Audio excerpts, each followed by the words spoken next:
This is Revathi. Welcome back to our channel. మీకు వినిపించబోయే కథ villain episode number 86. కథను రచించిన వారు నక్షత్ర గారు. తన పర్మిషన్తో ఈ కథను మీకు అందిస్తున్నాను. ఇక కథలోకి వెళ్దాము. స్వాతి రాహుల్తో కలిసి రావడం చూసి ఆదిత్య మొహంలో రంగులు మారటం, అదంతా యశ్వంత్ గమనించటం జరిగిపోతూ ఉంది. ఆదిత్య, సంయుక్తో పాటు ఉన్న కొలీగ్స్ స్వాతిని చూడగానే భయపడుతూ, అమ్మో స్వాతి మేడం వచ్చారే అని అనుకున్నారు. అంటే ఈ పెళ్లిలో కూడా ఆవిడ గారికి మేడం మేడం అంటూ మర్యాద ఇవ్వాలా అన్నాడు ఆదిత్య. ఏమో నాకు తెలియడం లేదు అంది సంయుక్త వస్తున్న వాళ్ళని చూస్తూ. అవును, స్వాతికి చెంచాలాగా ఆ రాహులేంటి ఎప్పుడు తన పక్కనే ఉంటాడు అన్నాడు ఆదిత్య దగ్గరికి వస్తున్న వారిని ఈర్ష్యతో చూస్తూ. ఇటే వస్తున్నారు, కాసేపు సైలెంట్గా ఉండు ఆదిత్య. నీ మాటలు స్వాతి విన్నది అంటే మళ్ళీ అదొక గొడవ అంది సంయుక్త. హాయ్ సంయుక్త అంటూ స్వాతి నవ్వుతూ రాహుల్తో కలిసి అక్కడికొచ్చింది. హాయ్ మేడం అంటారు మిగతా కొలీగ్స్ అందరూ కొంచెం భయపడుతూ. కానీ ఆదిత్య మాత్రం తనని పలకరించకుండా కోపంగా చూస్తుంటాడు. హే, ఇప్పుడు మేడం ఏంటి? ఇది ఆఫీస్ కాదు, ఫంక్షన్. సో నేను మీకు మేడంని కాదు, ఫ్రెండ్ని అని వాళ్ళతో కలిసిపోతుంది స్వాతి. రాహుల్ కూడా అలా అందరితో కలిసిపోతుంటాడు. స్వాతి అలా కలిసిపోవడం చూసి సంయుక్త సంతోషపడుతూ, పట్టుచీరలో భలే ఉన్నా స్వాతి, నిజంగా చాలా అందంగా ఉన్నావు అని అంది. థ్యాంక్ యూ అని ఇంకా కోపంతో చూస్తున్న ఆదిత్యను చూసి హాయ్ ఆదిత్య అని అంది. కానీ ఆదిత్య నిర్లక్ష్యంగా తన మాటలు పట్టించుకోకుండా పక్క వాళ్ళతో మాట్లాడుతూ ఉన్నాడు. ఆదిత్య నిర్లక్ష్యం స్వాతి మనసుని బాధ పెడుతున్నట్టుగా ఉంది. గెస్ట్లతో మాట్లాడుతూ పెళ్లి చూస్తున్న యశ్వంత్ ఓ పక్క వీళ్ళిద్దరినీ కనిపెడుతూనే ఉన్నాడు. స్వాతి యశ్వంత్ని చూసి దగ్గరికి వెళ్ళి హలో సార్, నమస్కారం అంటూ 2 చేతులు జోడిస్తుంది. నమస్కారం స్వాతి, బాగున్నావా అని చిన్న స్మైల్తో అడిగాడు యశ్వంత్. బాగున్నాను సార్ అంది స్వాతి. సార్ కాదు, నీతో బావగారు అని పిలిపించుకోవాలని వెయిట్ చేస్తున్నాను అని మనసులో అనుకున్నాడు.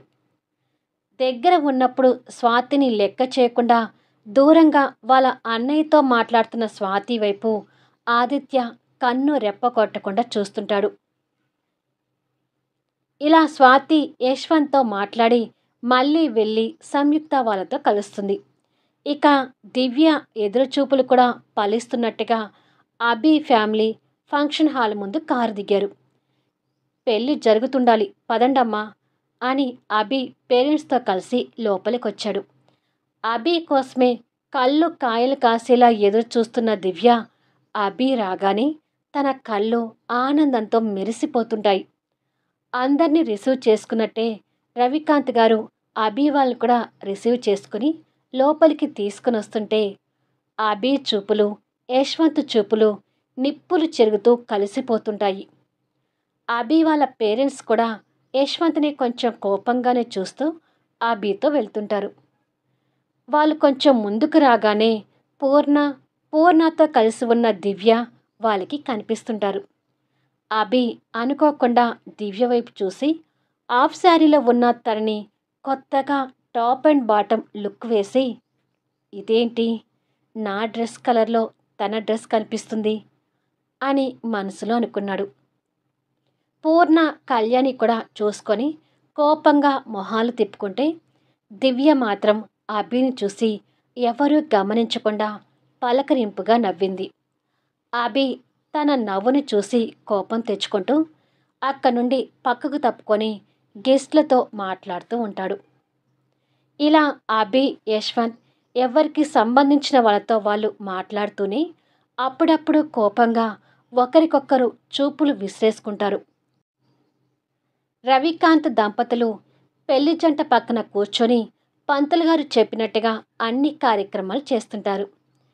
పెళ్ళి వైభవంగా జరుగుతూ ఉంటే అందరూ కూర్చొని చూస్తుంటారు. పూర్ణ పక్కన కూర్చున్న దివ్య వేరే గెస్ట్ల పక్కన కూర్చున్న అభిని యశ్వంత్కు తెలియకుండా గమనిస్తూనే ఉంటుంది. స్వాతి బ్యాచ్ వాళ్ళు ఓ పక్కగా ఉండేసరికి ఇంకా అభి స్వాతి ఎదురు పడలేదు. కాసేపట్లో పెళ్లి మండపంలో వధూవరులు జీలకర్ర బెల్లం పెట్టించి మాంగళ్య ధారణ జరుగుతుంది.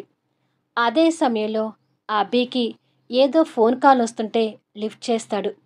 భజంత్రీల మధ్య మాటలు వినిపించకపోయేసరికి అటువైపుగా వెళ్తుంటాడు. అభి వెళ్ళటం దివ్య గమనించి ఎవరూ చూడకుండా గెస్ట్ల మధ్యలో నుంచి అభిని ఫాలో అవుతూ వెళ్తుంటుంది. అభి భజంత్రీల సౌండ్కి దూరంగా అక్కడ ఉన్న రూమ్స్లో ఒక రూమ్లోకి వెళ్ళి ఫోన్ కాల్ మాట్లాడుతుంటాడు. దివ్య అభిని అన్ని రూమ్స్లో వెతుక్కుంటూ వచ్చి ఒక రూమ్లో ఒంటరిగా పక్కగా కనిపిస్తూ ఫోన్ కాల్ మాట్లాడుతున్న అభిని చూసి సంతోషపడుతూ సైలెంట్గా రూమ్లోకి అడుగుపెట్టింది.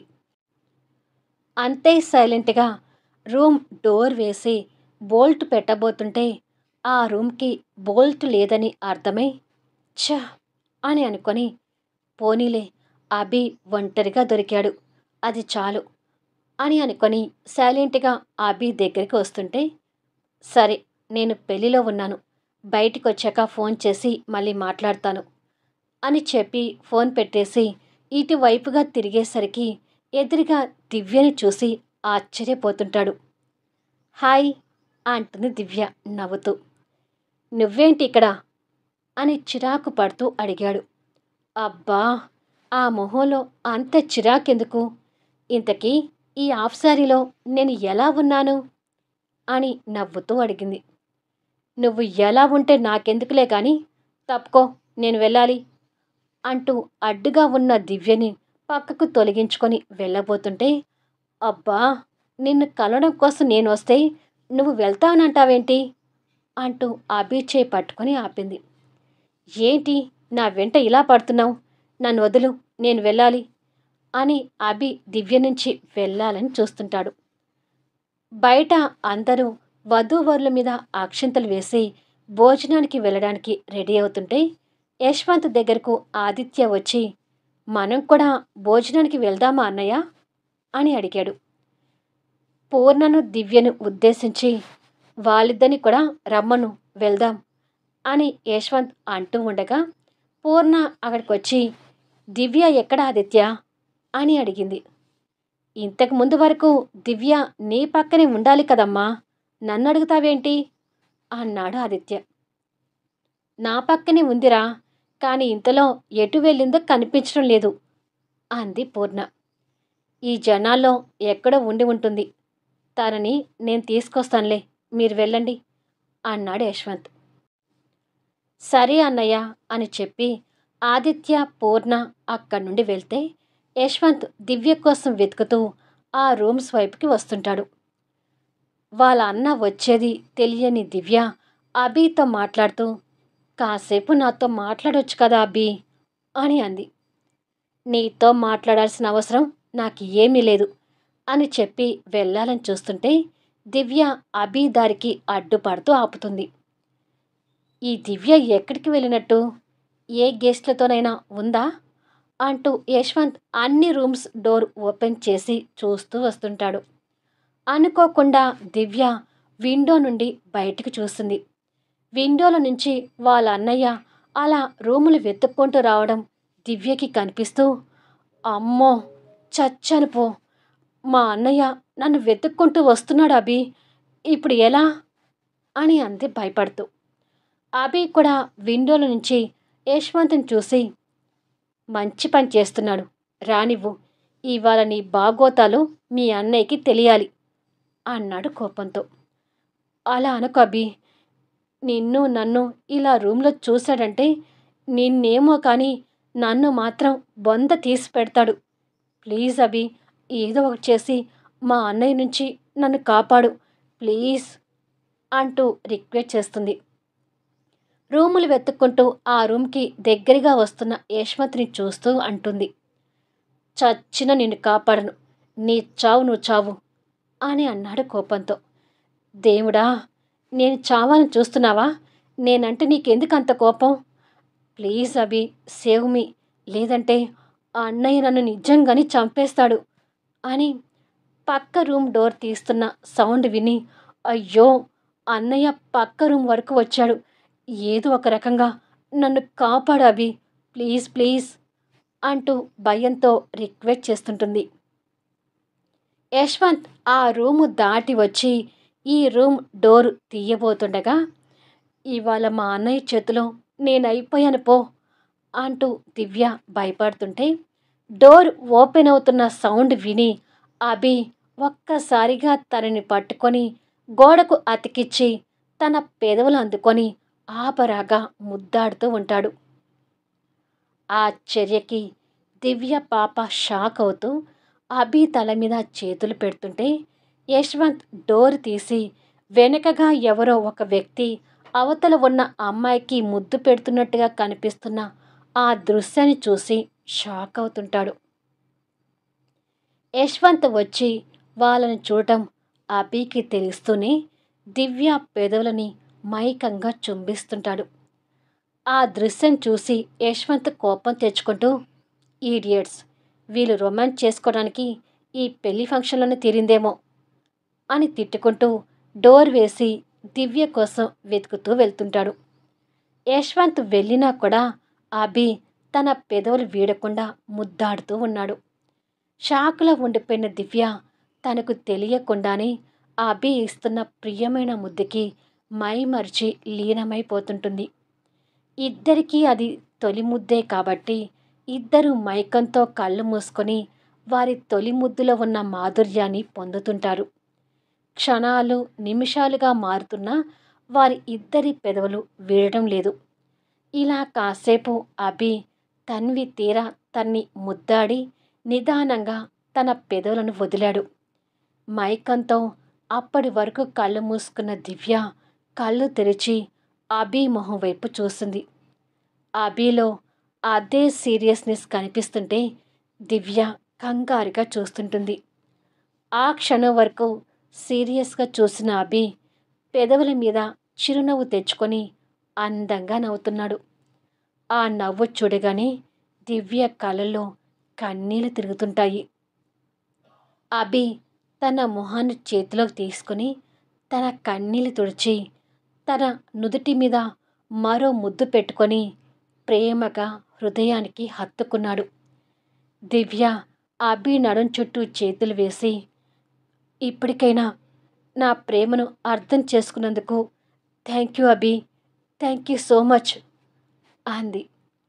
వద్దు, థ్యాంక్స్ చెప్పి నన్నిప్పుడు పరాయి వాణ్ణి చేయకు, ఈ క్షణం నుంచి నేను నీ వాణ్ణి అని అన్నాడు తన్ని ఇంకా హత్తుకుంటూ. ఇప్పుడు నేను ఎంత సంతోషంగా ఉన్నానో మాటల్లో చెప్పలేకపోతున్నాను అభి, నీ కౌగిల్లో బందీ కావాలని ఎన్ని రోజులుగా ఎదురు చూస్తున్నానో తెలుసా అని అంది అభిని ఇంకా గట్టిగా హత్తుకుంటూ. ఇప్పుడు నా కౌగిల్లో బందీగానే ఉన్నావు కదా దివ్య అంటూ తన తల మీద ముద్దు పెట్టి ఇద్దరి మధ్య గాలి కూడా చొరబడినంతగా గట్టిగా హత్తుకున్నారు. ఇలా కొంతసేపు వరకు ఒకరి గుండె చప్పుడు మరొకరు వింటూ కౌగిల్లో ఉండిపోయారు. బయట యశ్వంత్ మాత్రం దివ్య కోసం వెతుకుతున్నాడు. అభి తనను ఎదురుగా నిలబెట్టుకొని తన తల నిమురుతూ, మీ అన్నయ్య నీకోసం వెతుకుతున్నాడు కదా, ముందు నువ్వెళ్ళు, తర్వాత నేను వస్తాను అన్నాడు. సరే అభి అంటూ అభి చేని కష్టంగా వదులుతూనే ఆ రూమ్ నుండి వెళ్ళిపోయింది. అభి కూడా తను కనపడుతున్నంతసేపు వెళ్తున్న తన వైపే చూస్తుంటాడు. మా దివ్య ఎక్కడైనా కనిపించిందా అని యశ్వంత్ అక్కడ తెలిసిన వారిని అడుగుతూ ఉండగా, అన్నయ్య అంటూ దివ్య నవ్వుతూ యశ్వంత్కి ఎదురుగా వచ్చి నిలబడింది. మళ్ళీ నెక్స్ట్ వీడియోలో కలుద్దాం. కథ నచ్చితే దయచేసి లైక్ చేయండి, కామెంట్ షేర్ చేయండి, సబ్స్క్రైబ్ చేసుకుని ఛానల్ షేర్ చేస్తూ సపోర్ట్ చేయండి. Thanks for listening.